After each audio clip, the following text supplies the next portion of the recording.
Welcome to my read and write phonics educational channel. आता या व्हिडिओमध्ये मी तुम्हाला लाईव्ह डेमो दाखवणार आहे की फोनिक्स कसं वर्क करतं. Okay, so let start. बघा, आता पारंपरिक पद्धतीने आपण मुलांना काय शिकवतो अजूनही CAT cat. We teach them letter names. आपण त्यांना अजूनही लेटरचे नाव शिकवतो. CAT कॅट, पण ती वाचू शकत नाहीत. CAT कारण इथे साऊंडची ब्लेंडिंग होत नाहीये. CAT सॅट मुळात तो C आहे, पण वाचताना वर्ड वाचताना कॅट होत आहे. म्हणजे काय, तर C चा साऊंड इथे ख ख असा आहे. त्यांना साऊंड शिकवले जात नाही, म्हणून त्यांना रेडी करता येत नाही. त्यांना अडचणी जातात आणि स्पेलिंगचे सुद्धा अडचणी जातात. मग शिकवायचं कसं, तर letter sounds instead of teaching them letter names. बघा, क आ ट कॅट, ख आ ट कॅट. त्यांना साऊंड शिकवल्यानंतर they blends the sounds and read a complete word. परत एकदा, ख आ ट कॅट. नंतर आपण आधी DOG डॉग, DOG जी आहे DOG डॉग, पण एक लॉजिक नि जर आपण विचार केला तर त्याचा साऊंड काय होईल, DOG डॉज. सो ह्या गोष्टी काय करतात, क्रिटिकली मुलांना प्रॉब्लेम मध्ये आणतात किंवा त्यांना अडचणी फेस करायला लावतात. जर याच्या व्यतिरिक्त जर आपण साऊंड शिकवले, फॉर एक्झाम्पल ड आ ग डॉग, ड आ ग dog, they can easily play the sounds.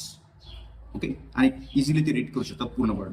नंतर बघा GUN गन, GUN गन आपण त्यांना असं शिकवतो. GUN जून, तो जी आहे यूचा यू शिकवल्यामुळे त्यांना फक्त हेच माहिती आहे की याला यू म्हणतात. त्यांना साऊंड्स माहित नाही आहे, त्याच्यामुळे याची पॉसिबिलिटी जास्त आहे की ते या वर्डला जून असं रीड करतील, गुण असं रीड करतील. पण जर आपण त्यांना साऊंड शिकवले तर ते एक्झॅक्टली ॲज इट इज, जसेच्या तसं ते वाचतील, जसे इंग्लिश वर्ड्स आहेत. Okay, without memorizing any kind of word, they will read the words easily. ग गन. ओके, आणि यालाच म्हणतात ब्लेंडिंग.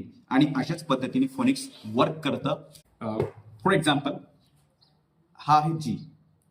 आपण मुलांना आपण आतापर्यंत जी असं शिकवला, पण याचा साऊंड आहे ग ग. फॉर एक्झाम्पल, ग आ गॅप. आता त्यांना आपण याला अशा पद्धतीने शिकवलं आधी, GAP जॅप. It's completely a wrong method. मग बघा साऊंड्स, ग आ गॅप, ग इट गेट, ग टुगेदर मेक द साऊंड ग्र, ग्र ई ग्रे. तर अशा पद्धतीने फोनिक्स मुलांना कम्प्लिटली सेल्फ इंडिपेंडेंट बनवतं. म्हणजे स्वतःहूनच ते लॅक्स ऑफ वर्ड्स स्वतःहूनच ते रीड करतील, स्वतःहूनच त्याचे स्पेलिंग लिहितील आणि स्वतःहूनच त्याचे प्रोनाऊन्सिएशन करतील with British ascent as it is, जसे आहेत तसे. फॉर एक्झाम्पल, आपण कॅट म्हणत आलेलो आहे, पण त्याचे ओरिजिनल साऊंड्स आहे कॅट.